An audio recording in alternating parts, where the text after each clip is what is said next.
अध्याय 27।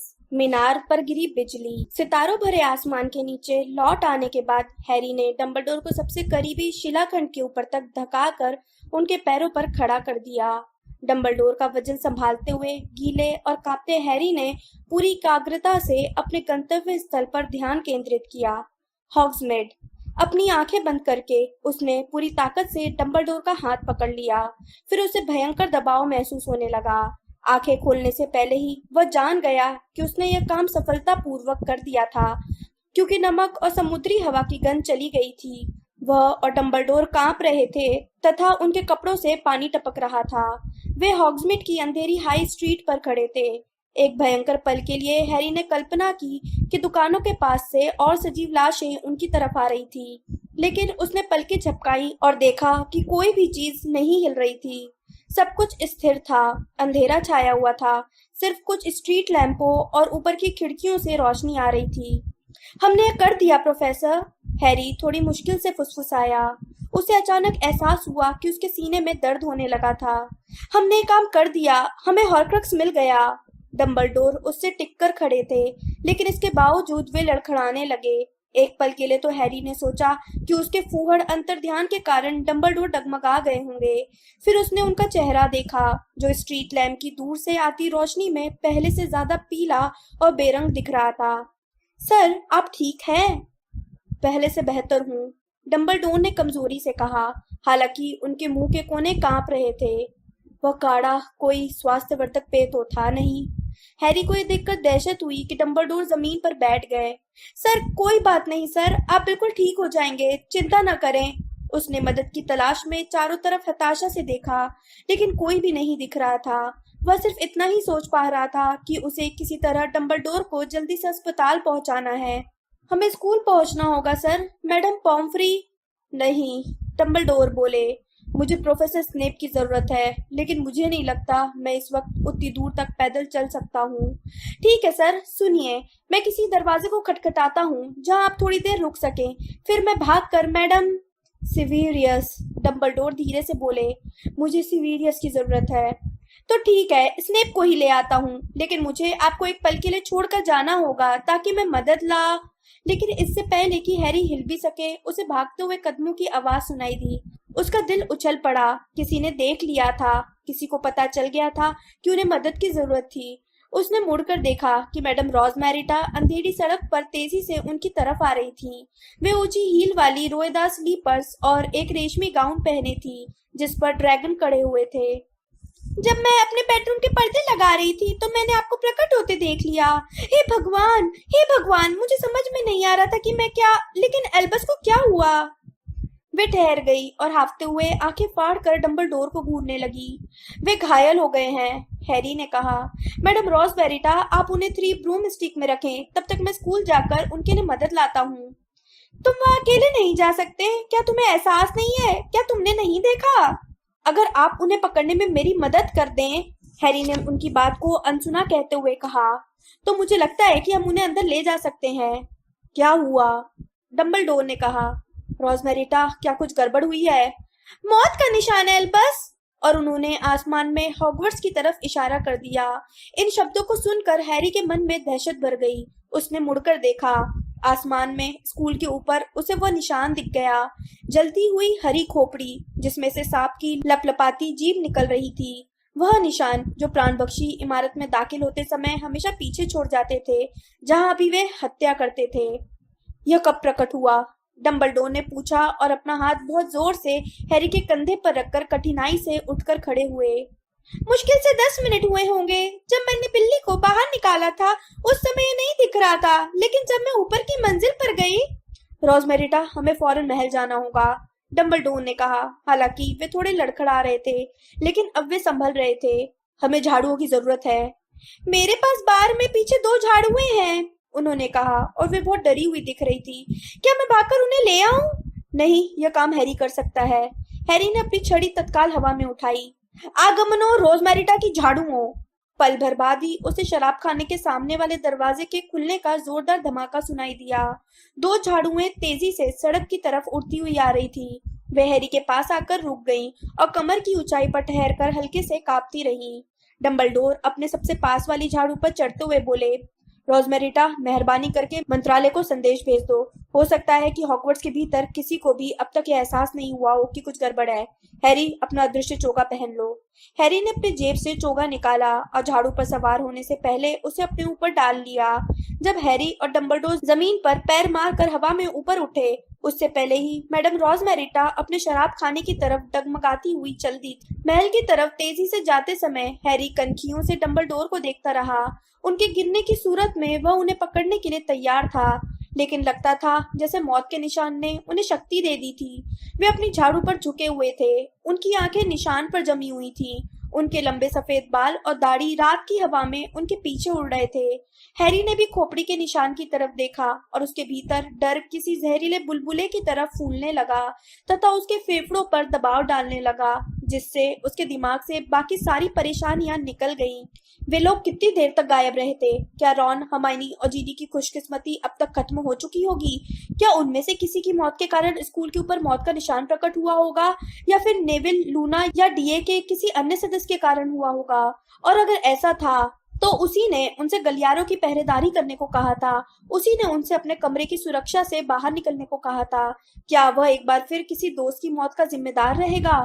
जब वे अंधेरी घुमावदार गली के ऊपर मुड़े जिस पर वे पहले चलकर गए थे, तो हैरी ने रात की हवा की सीटी के ऊपर डंबलडोर के दोबारा अजीब भाषा में बुदबुदाने की आवाज सुनी। उसे समझ में आ गया कि हॉगवर्ट्स की सीमा रेखा में आने के बाद उनकी झाड़ू एक पल के लिए क्यों कांपी थी। डंबलडोर उस जादू को हटा रहे थे जो उन्होंने खुद महल पर किया था, ताकि वे तेजी से अंदर पहुंच सके। मौत का निशान खगोल शास्त्र की मीनार के ठीक ऊपर चमक रहा था, जो महल में सबसे ऊपर थी। क्या इसका मतलब यह था कि मौत वहीं हुई थी? तब तक डंबलडोर परकोटे को पार कर चुके थे और अब वे उतर रहे थे। हैरी कुछ पल बाद उनके पास उतर गया और उसने चारों तरफ देखा। परकोटा वीरान था। महल तक जाने वाली घुमावदार सीढ़ियों का दरवाजा बंद था। संघर्ष, मौत या लाश का कोई भी निशान नहीं था। इसका क्या मतलब है?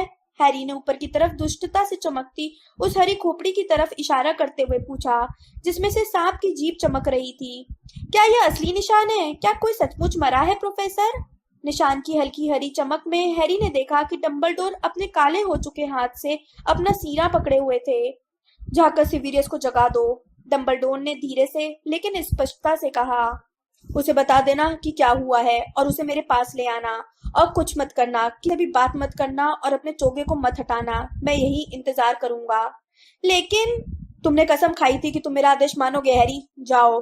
हैरी जल्दी से उस दरवाजे की तरफ गया जो घुमावदार सीढ़ियों पर खुलता था, लेकिन अभी उसका हाथ दरवाजे की लोहे की घुंडी के करीब ही पहुंचा था कि तभी उसे दरवाजे की दूसरी तरफ से भागते हुए कदमों की आवाज सुनाई दी। उसने मुड़कर डंबलडोर की तरफ देखा, जिन्होंने उसे पीछे छिपने का इशारा किया।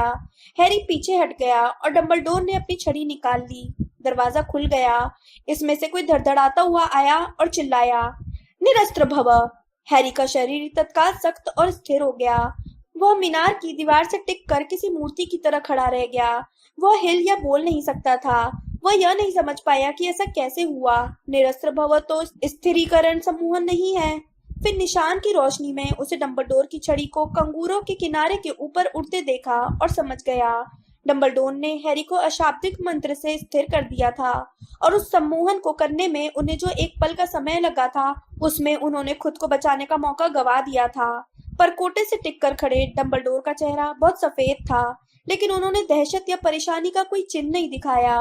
उन्होंने सिर्फ अपने को निरस्त करने वाले की तरफ देखा और कहा, गुड इवनिंग ड्रेको।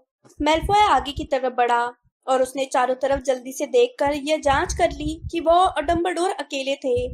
उसकी निगाह दूसरी झाड़ू पर पड़ी। यहाँ और कौन है?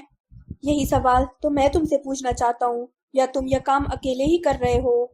हैरी ने निशान की हरी चमक में मेल्फॉय की पीली आंखों को डंबलडोर की तरफ जाते देखा। नहीं, उसने कहा, मेरे साथ और भी लोग हैं। आज रात को आपके स्कूल में प्राणबख्शी आ गए हैं। अच्छा अच्छा, डंबलडोर ने इस तरह कहा जैसे मेल्फॉय उन्हें होमवर्क का कोई महत्वाकांक्षी प्रोजेक्ट दिखा रहा हो। सचमुच बहुत बढ़िया। तो तुमने उन्हें अंदर लाने का कोई तरीका खोज लिया? हाँ, मेल्फॉय ने हाँफते हुए कहा, आपकी नाक के नीचे, और आपको पता भी नहीं चला। बहुत बढ़िया, डंबलडोर ने कहा। लेकिन मुझे माफ करना, वे लोग कहाँ है? तुम तो अकेले दिख रहे हो। उन्हें आपके कुछ पहरेदारों ने रोक लिया है। वे लोग नीचे लड़ रहे हैं। उन्हें यहाँ पहुंचने में ज्यादा वक्त नहीं लगेगा। मैं उनके आगे आगे आ गया हूँ। मुझे एक काम करना है, डंबलडोर ने धीरे से कहा। अच्छा, तो फिर तुम्हें वह काम कर देना चाहिए मेरे प्यारे बच्चे। खामोशी छा गई। हैरी अपने अदृश्य लकवाग्रस्त शरीर के भीतर कैद खड़ा खड़ा उन दोनों को घूरता रहा। दूर होने वाली प्राण पक्षियों की लड़ाई की आवाज सुनने के लिए उसने अपने कान चौकस कर लिए। उसके सामने ड्रेको मेल्फॉय एल्बस डंबलडोर को घूरने के अलावा कुछ नहीं कर सकता था, जो अविश्वसनीय रूप से मुस्कुराए। ड्रेको, ड्रेको, तुम हत्यारे नहीं हो। आपको कैसे मालूम? मेल्फॉय ने तुरंत कहा। ऐसा लगा उसे यह एहसास हो गया कि उसके शब्द कितने बचकाने लग रहे होंगे। हैरी ने निशान की हरी चमक में उसके चेहरे को शर्म से लाल होते देखा। आप नहीं जानते कि मैं कितना कुछ कर सकता हूँ, मेल्फॉय ने ज्यादा सशक्त ढंग से कहा। आपको नहीं मालूम कि मैंने क्या किया है। ओह हाँ, मुझे मालूम है, डंबलडोर ने धीरे से कहा। तुमने केटी बेल और रोनाल्ड वीजली को लगभग मार ही दिया था। तुम पूरे साल हताशा से मुझे मारने की कोशिश कर रहे थे। माफ करना ड्रेको, लेकिन वे कमजोर कोशिशें थीं। इतनी कमजोर कि सच कहूं तो मुझे लग रहा था कि तुम दरअसल दिल से यह काम करना ही नहीं चाहते थे।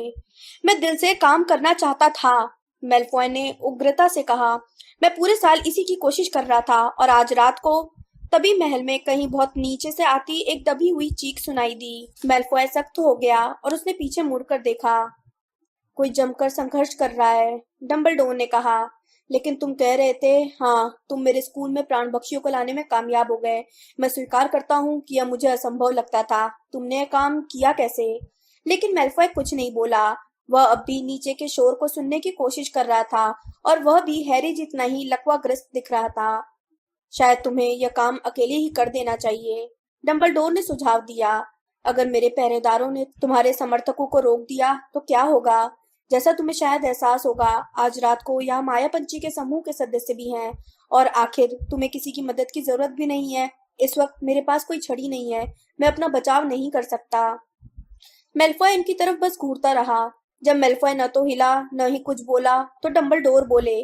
अच्छा, तो तुम तब तक कुछ करने से डर रहे हो जब तक कि वे तुम्हारे साथ ना आ जाएं। मुझे डर नहीं लगता है, मेल्फॉय घुर्राया, लेकिन इसके बावजूद डंबलडोर पर हमला करने की उसने कोई कोशिश नहीं की। डर तो आपको लगना चाहिए, लेकिन क्यों? मुझे नहीं लगता कि तुम मुझे मारोगे ड्रेको। किसी की हत्या करना उतना आसान नहीं है जितना कि मासूम लोग समझते हैं। इसलिए अपने दोस्तों का इंतजार करते समय मुझे बताओ, तुम उन्हें यहाँ तक कैसे ले आए? तुम्हें यह काम करने में बहुत लंबा समय लग गया। मेल्फॉय को देखकर ऐसा लग रहा था जैसे वो चिल्लाने या उल्टी करने की इच्छा को रोक रहा हो। उसने थूक गटका और कई गहरी सांसें ली। फिर उसने डंबलडोर की ओर गुस्से से घूर कर अपनी छड़ी सीधे उनके सीने की तरफ तान दी। फिर जैसे वो खुद को रोक नहीं पा रहा हो, उसने कहा, मुझे उस गायब होने वाली टूटी अलमारी को सुधारना था जिसका इस्तेमाल किसी ने बरसों से नहीं किया था। वह वाली जिसमें मॉन्टेग्यू पिछले साल गायब हो गया था। आह! डंबलडोर की आह दर्द से भरी थी। उन्होंने एक पल के लिए आंखें बंद कर ली। यह बहुत चतुराई भरा काम था। मुझे लगता है कि वो अलमारी जोड़ी वाली थी। दूसरी अलमारी बोगिन एंड बॉक्स में है, मेल्फॉय बोला, और उनके बीच एक तरह का रास्ता बना हुआ है। मॉन्टेग्यू ने मुझे बताया कि वह हॉगवर्ट्स वाली अलमारी में फंसा हुआ था। कई बार उसे स्कूल की गतिविधियां सुनाई देती थी और कई बार उसे दुकान में हो रही बातें सुनाई देती थी, जैसे अलमारी स्कूल और दुकान के बीच यात्रा कर रही हो। लेकिन उसकी आवाज किसी को सुनाई नहीं दे रही थी। आखिरकार वो अंतर्ध्यान होने में कामयाब हो गया। हालांकि तब तक उसने इसका टेस्ट पास नहीं किया था। वह इस काम को करते समय मरते मरते बचा। सबको यह कहानी बहुत अच्छी लगी, लेकिन मैं ही था जिसे इसका महत्व समझ में आया। यहाँ तक कि बोर्गिन भी इसका महत्व नहीं जानता था। सिर्फ मुझे ही यह एहसास हुआ कि अगर मैं टूटी हुई अलमारी को ठीक कर दूं, तो उन अलमारियों के माध्यम से हॉगवर्ट्स में आया जा सकता है। बहुत बढ़िया, डंबलडोर बुदबुदाए। तो प्राणपक्षी बोर्गिन एंड बर्ग से स्कूल में तुम्हारी मदद के लिए आ सकते थे। चतुराई भरी योजना थी, बहुत चतुराई भरी योजना थी। और जैसा तुमने कहा, ठीक मेरी नाक के नीचे थी। हाँ, मेल्फॉय ने कहा, जिसे डंबलडोर की तारीफ से साहस और राहत मिली थी। हाँ, यह चतुराई भरी थी। लेकिन कई ऐसे समय थे, डंबलडोर ने आगे कहा, जब तुम्हें यकीन नहीं था कि तुम अलमारी को सुधार पाओगे, और तब तुम घटिया काम करने लगे, जैसे शापित हार मेरे पास भिजवाने लगे जिसका गलत हाथों में पड़ना तय था। उस शराब में जहर मिला था जिसके बारे में बहुत कम संभावना थी कि वह मुझ तक पहुंचेगी। हाँ देखिए, लेकिन आपको फिर भी यह एहसास नहीं हुआ कि उसके पीछे कौन था, है ना? मेल्फॉय ने व्यंग से कहा, जब डंबलडोर परकोटे पर थोड़ा नीचे सरके। उनके पैरों की ताकत स्पष्ट रूप से खत्म हो रही थी। हैरी बेकार में उस सम्मोहन से आजाद होने की कोशिश करता रहा जो उसे बांधे हुए थी। सच कहूं तो मुझे एहसास हो गया था, डंबलडोर ने कहा। मुझे यकीन था कि यह तुम्हारा ही काम था। मेल्फॉय ने पूछा, तो फिर आपने मुझे रोका क्यों नहीं? मैंने कोशिश की थी ड्रेको। प्रोफेसर स्नेप मेरे आदेश पर तुम पर नजर रख रहे थे। वे आपके आदेशों पर काम नहीं कर रहे थे। उन्होंने मेरी माँ से वादा किया था। जाहिर है उन्होंने तुम्हें यही बताया होगा ड्रेको, लेकिन बूढ़े मूर्ख आदमी, वे डबल एजेंट है। वे आपके लिए काम नहीं कर रहे हैं, आपको तो बस ये लगता है। ड्रेको, इस बारे में हमारी राय भिन्न है। मैं प्रोफेसर स्नेप पर भरोसा करता हूँ।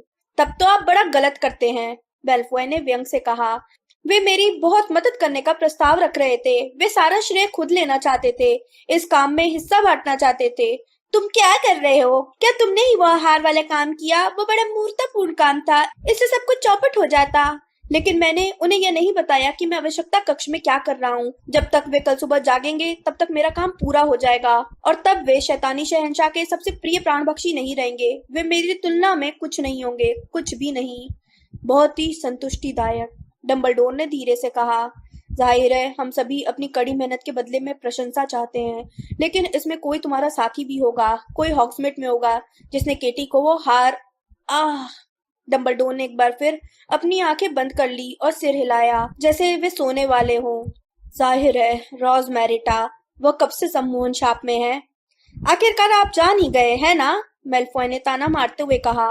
नीचे से एक और चीख सुनाई दी जो पिछली वाली चीख से ज्यादा तेज थी। मेल्फॉय ने घबराकर दोबारा पीछे देखा, फिर डंबलडोर की तरफ मुड़ा, जिन्होंने आगे कहा। तो बेचारी रोजमेरिटा को अपने ही बाथरूम में छिपने और वह हार हॉगवर्ट्स के किसी भी अकेले विद्यार्थी को देने के लिए मजबूर होना पड़ा। और जहर मिली शराब, जाहिर है रोजमेरिटा ने स्लगहॉर्न को बोतल भेजने से पहले उसमें जहर मिला दिया होगा। उसने सोचा होगा कि वे मुझे क्रिसमस पर तोहफे में यह देंगे। हाँ, बहुत ही साफ सुथरा, बहुत ही साफ सुथरा। बेचारा मिस्टर फिल्च, जाहिर है रोजमेरिटा की भेजी बोतल की जांच नहीं करेगा। मुझे बताओ, तुम रोजमेरिटा के साथ बातचीत कैसे कर रहे थे? मुझे लग रहा था कि स्कूल से अंदर बाहर होने वाले संप्रेषक के सभी तरीकों पर नजर रखी जा रही थी। सम्मोहित सिक्के, मेल्फॉय ने कहा, जैसे वो बोलते रहने के लिए मजबूर हो। हालांकि उसका छड़ी वाला हाथ बुरी तरह कांप रहा था। मेरे पास एक था और दूसरा उसके पास था। इस तरह मैं उसे संदेश भेज सकता था। क्या यह संप्रेषक का वही खुफिया तरीका नहीं है जो पिछले साल खुद को डंबलडोर की सेना कहने वाले विद्यार्थियों ने इजाद किया था? डंबलडोर ने कहा। उनकी आवाज धीमी थी, लेकिन हैरी ने देख लिया कि यह कहते समय वह दीवार पर 1 इंच नीचे फिसल गए। हाँ, मेरे दिमाग में ये विचार वहीं से आया था, मेल्फॉय ने विकृत मुस्कान से कहा। शराब में जहर मिलाने का विचार मुझे बदजात ग्रेंजर से मिला था। मैंने उसे लाइब्रेरी में ये बोलते सुना था कि फिल्च कार्डों को नहीं पहचान सकता।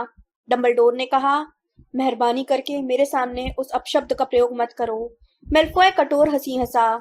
जब मैं आपको मारने वाला हूँ उस समय भी आपको मेरे बदजात शब्द कहने की परवाह है? हाँ, मुझे है, डंबलडोर ने कहा, और हैरी ने देखा कि उनके पैर फर्श पर थोड़े फिसल गए जब उन्होंने लंगड़ा कर सीधे खड़े होने की कोशिश की। लेकिन जहां तक मुझे मारने की बात है ड्रेको, तो तुम्हारे पास कई मिनट का समय था। हम बिल्कुल अकेले हैं। मैं बिल्कुल असहाय हूँ, इतना असहाय कि तुमने सपने में भी इसकी कल्पना नहीं की होगी। लेकिन इसके बावजूद तुमने अब तक ये काम नहीं किया है। मेल्फॉय का मुंह न चाहते हुए भी विकृत हो गया, जैसे उसने कोई बहुत कड़वी चीज निगल ली हो। अब आज रात के बारे में, डंबलडोर ने आगे कहा। मुझे थोड़ी हैरानी है कि यह कैसे हुआ। तुम्हें कैसे पता चला कि मैं स्कूल से चला गया हूँ? लेकिन जाहिर है उन्होंने अपने सवाल का जवाब खुद ही दे दिया। रोजमेरिटा ने मुझे जाते देख लिया था। मुझे यकीन है कि उसने खुफिया सिक्के से तुम्हें संदेश दे दिया होगा। यह सही है, मेल्फॉय ने कहा, लेकिन उसने कहा था कि आप बस एक ड्रिंक लेने गए हैं और जल्दी ही लौट आएंगे। हाँ, मैं निश्चित रूप से ड्रिंक लेने ही गया था और मैं एक तरह से लौट आया हूँ। डंबलडोर बुदबुदाए। तो तुमने मेरे लिए एक जाल बिछाने का फैसला कर लिया? मेल्फॉय बोला। हमने फैसला किया कि हम मीनार के ऊपर मौत का निशान बना देते हैं और आपको जल्दी से यहाँ बुलवा लेते हैं। हमें उम्मीद थी कि आप यह देखने के लिए सीधे यहीं आएंगे कि कौन मर गया है, और आपने देखा हमारी चाल कामयाब हो गई। देखो, हाँ और नहीं, डंबलडोर ने कहा। लेकिन मैं इसका मतलब यह समझूं कि कोई नहीं मरा है? कोई ना कोई तो मरा है, मेल्फॉय ने कहा और ये कहते समय उसकी आवाज ऊंची हो गई। कोई आपके दल का था, मुझे नहीं पता कि कौन था। वहां अंधेरा था, मैं उसके शरीर को लांग कर निकला था। आपके लौटने तक मुझे यहाँ आपका इंतजार करना था, लेकिन आपके समूह के लोग बीच में आ गए। हाँ, उन्होंने ऐसा किया होगा, डंबलडोर ने कहा। नीचे से एक धमाका और चीख सुनाई दी जो पहले से तेज थी। ऐसा लग रहा था जैसे लोग अब उस जगह तक आने वाली घुमावदार सीढ़ी पर लड़ रहे थे जहाँ डंबलडोर, मेल्फॉय और हैरी खड़े थे। हैरी का दिल तेजी से धड़क रहा था। कोई मर गया था। मेल्फॉय उसके शरीर को लांग कर आया था, लेकिन वह कौन था? चाहे जो हो, समय बहुत कम है, डंबलडोर ने कहा। तो अब हम तुम्हारे विकल्पों के बारे में विचार कर लेते हैं, ड्रेको। मेरे विकल्प? मेल्फॉय ने जोर से कहा। मेरे हाथ में छड़ी है, मैं आपको मारने ही वाला हूँ। मेरे प्यारे बच्चे, उस बारे में हम कोई मुगालता नहीं रखते हैं। अगर तुम मुझे मारने वाले होते तो तुम यह काम तभी कर देते जब तुमने मुझे निरस्त्र किया था। तुम तरीकों और साधनों के बारे में यह मजेदार बातचीत नहीं करते। मेरे पास कोई विकल्प नहीं है, मेल्फॉय ने कहा और उसका चेहरा डंबलडोर जितना ही सफेद हो गया। मुझे एक काम करना ही है। वे मुझे मार डालेंगे, वे मेरे पूरे परिवार को मार डालेंगे।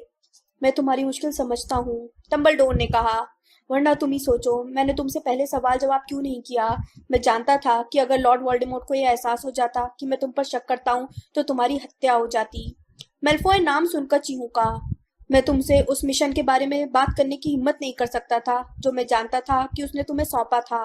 मुझे डर था कि वह तुम्हारे खिलाफ गुप्त घुसपैठ का प्रयोग कर रहा होगा, डंबलडोर ने आगे कहा। लेकिन अब आखिरकार हम एक दूसरे से साफ साफ बोल सकते हैं। कोई नुकसान नहीं हुआ है, तुमने किसी को चोट नहीं पहुंचाई है। हालांकि तुम बहुत खुशकिस्मत हो कि तुम्हारे गैर इरादतन शिकार बच गए। मैं तुम्हारी मदद कर सकता हूँ, ड्रेको। नहीं, आप नहीं कर सकते, मेल्फॉय ने कहा और उसका छड़ी वाला हाथ अब बहुत बुरी तरह कांपने लगा। कोई नहीं कर सकता। उन्होंने मुझे एक काम करने के लिए कहा है, वरना वे मुझे जान से मार डालेंगे। मेरे पास कोई विकल्प नहीं है। सही पाले में आ जाओ, ड्रेको। हम तुम्हें तुम्हारी उम्मीदों से कहीं ज्यादा अच्छी तरह छिपा सकते हैं। यही नहीं, मैं मायापंची के समूह के सदस्यों को आज रात तुम्हारे घर भेजकर तुम्हारी माँ को भी कहीं छिपवा सकता हूँ। तुम्हारे डैडी इस वक्त अजगबान में सुरक्षित हैं। समय आने पर हम उनकी भी रक्षा कर सकते हैं। सही पाले में आ जाओ, ड्रेको। तुम हत्यारे नहीं हो। मेल्फॉय ने डंबलडोर की तरफ घूरा। लेकिन मैं इतनी दूर तक तो आ गया हूँ, है ना? उसने धीरे से कहा। उन्हें लग रहा था कि मैं कोशिश करते समय मारा जाऊंगा, लेकिन मैं यहाँ हूँ और आप मेरे वश में हैं। छड़ी मेरे हाथ में है। आप मेरी मेहरबानी पर हैं। नहीं, ड्रेको, डंबलडोर ने धीरे से कहा। इस वक्त तुम्हारी नहीं, मेरी मेहरबानी मायने रखती है। मेल्फॉय कुछ नहीं बोला। उसका मुंह खुला हुआ था। उसका छड़ी वाला हाथ अब भी कांप रहा था। हैरी को लगा कि हाथ थोड़ा सा नीचे हो गया था, लेकिन अचानक सीढ़ियों पर कदमों की आहट सुनाई दी और एक पल बाद मेल्फॉय को रास्ते से धक्का दिया गया। जब काले दुशाले में चार लोग दरवाजे से होते हुए परकोटे पर आ गए। हैरी अब भी बिल्कुल स्थिर था। उसने बिना पल के झपकाए दहशत में चार अजनबियों को देखा। ऐसा लग रहा था कि प्राणभक्षी नीचे का युद्ध जीत गए थे। अजीब से दिखने वाले एक आदमी ने घरघराई हुई हंसी निकाली। डंबलडोर फंस गए, उसने कहा और वो एक मोटी नाटी औरत की तरफ मुड़ा जो उसकी बहन जैसी दिख रही थी और उत्सुकता से मुस्कुरा रही थी। डंबलडोर बिना छड़ी के, डंबलडोर अकेले। बहुत बढ़िया ड्रेको, बहुत बढ़िया। गुड इवनिंग, एमिकस, डंबलडोर ने शांति से कहा, जैसे उस आदमी का टी पार्टी में स्वागत कर रहे हो।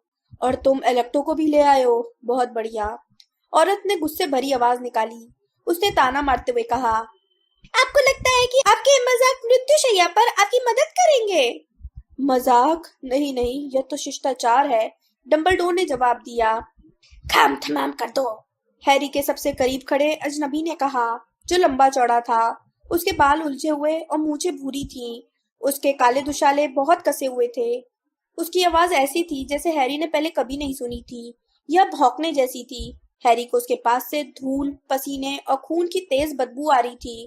उसके गंदे हाथ में लंबे पीले नाखून थे। क्या तुम हो फेनरिर? डंबलडोर ने पूछा। सही पहचाना, उस व्यक्ति ने कहा।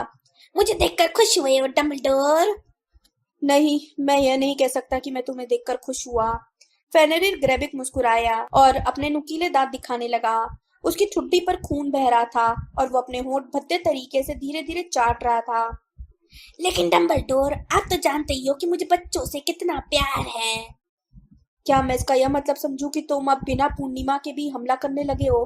यह बहुत ही अस्वाभाविक है। तुम्हें इंसानी गोश्त का ऐसा स्वाद लग गया है कि तुम एक महीने में एक बार से ही संतुष्ट नहीं हो। सही कहा, ग्रेबिक ने कहा। इससे आपको सदमा लगा है ना डंबलडोर? आप डर गए? देखो, मैं ये नाटक नहीं करूंगा कि मुझे इससे हिकारत नहीं हुई, डंबलडोर ने कहा। और हाँ, मुझे इस बात पर थोड़ा सदमा जरूर लगा है कि ड्रेको ने तुम्हें उस स्कूल में आमंत्रित किया है जहाँ उसके दोस्त रहते हैं। मैंने नहीं किया, मेल्फॉय ने कहा। वो ग्रेबिक की तरफ नहीं देख रहा था। लगता था वो उसकी तरफ देखना भी नहीं चाहता था। मुझे नहीं पता था कि वह आने वाला है। मैं हॉगवर्ट्स की यात्रा का प्रलोभन कैसे छोड़ सकता था, डंबलडोर? ग्रेबिक ने दांत किटकिटाते हुए कहा।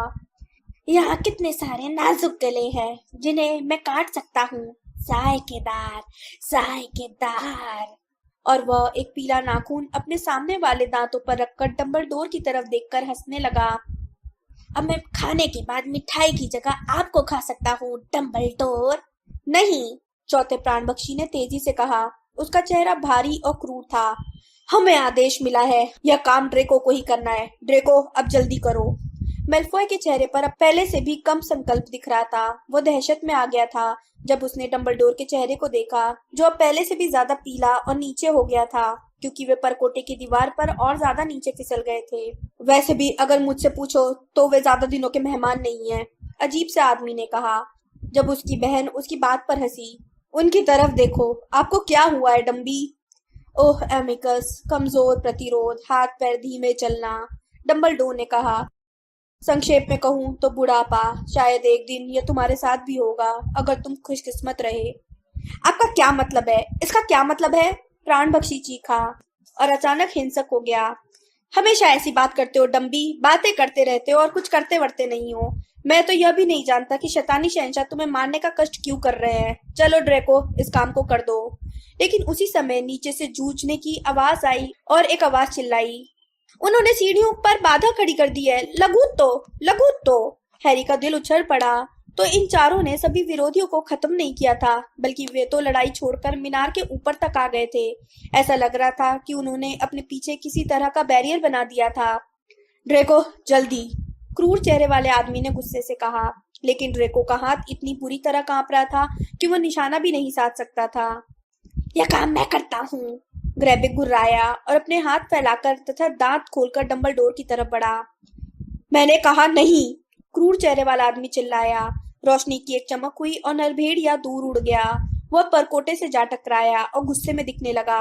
हैरी का दिल बहुत जोर जोर से धड़क रहा था। उसे यह असंभव लग रहा था कि कोई उसके दिल के धड़कने की आवाज नहीं सुन सकता था। वह डंबलडोर के मंत्र के कारण कैद था। अगर वह हिल भी सकता तो वह चौकी के नीचे से शाप दे सकता था। ड्रेको, इसे कर दो या फिर एक तरफ हट जाओ ताकि हम में से कोई, औरत चीखी। लेकिन ठीक उसी समय पर कोटे वाला दरवाजा खुल गया। वहां स्नेप खड़े थे। उनकी छड़ी उनके हाथ में थी और वे सामने के दृश्य को देख रहे थे। डंबलडोर दीवार से टिके खड़े थे और गुस्सैल नरभेड़िए सहित 4 प्राणपक्षी तथा मेलफॉय उनके सामने खड़े थे। एक समस्या आ गई है स्नेप, एमिकस ने कहा, जिसकी आंखें और छड़ी डंबलडोर पर टिकी हुई थी। लड़का यह काम नहीं कर पा रहा। लेकिन किसी और ने स्नेप का नाम धीरे से पुकारा। सिविरियस। उस पूरी शाम के सभी डरावने अनुभवों में हैरी को यह आवाज ही सबसे ज्यादा डरावनी लगी। पहली बार डंबलडोर आग्रह कर रहे थे। स्नेप ने कुछ नहीं कहा, बल्कि आगे बढ़कर मेलफॉय को धक्का देकर रास्ते से दूर हटा दिया। तीनों प्राणपक्षी बिना कुछ कहे रास्ते से हट गए, यहाँ तक कि नरभेड़िया भी हट गया। स्नेप ने एक पल के लिए डंबलडोर की तरफ घूरा। स्नेप के चेहरे की सख्त लकीरों में हिकारत और नफरत साफ झलक रही थी। सिविरियस, प्लीज। स्नेप ने अपनी छड़ी उठाई और सीधे डंबलडोर की तरफ तान दी। मृत्युदंशम। स्नेप की छड़ी के सिरे से हरी रोशनी की एक लहर निकली और डंबलडोर के सीने से जा टकराई। हैरी की दहशत में निकली चीख कोई नहीं सुन पाया। वो डंबलडोर को हवा में उड़ते हुए देखता रहा। एक पल के लिए तो ऐसा लगा जैसे वे चमकती खोपड़ी के नीचे स्थिर हो गए हों। फिर वे धीरे से पीछे की तरफ गिरे और किसी बड़े गुड्डे की तरह परकोटे से नीचे गिरकर ओझल हो गए।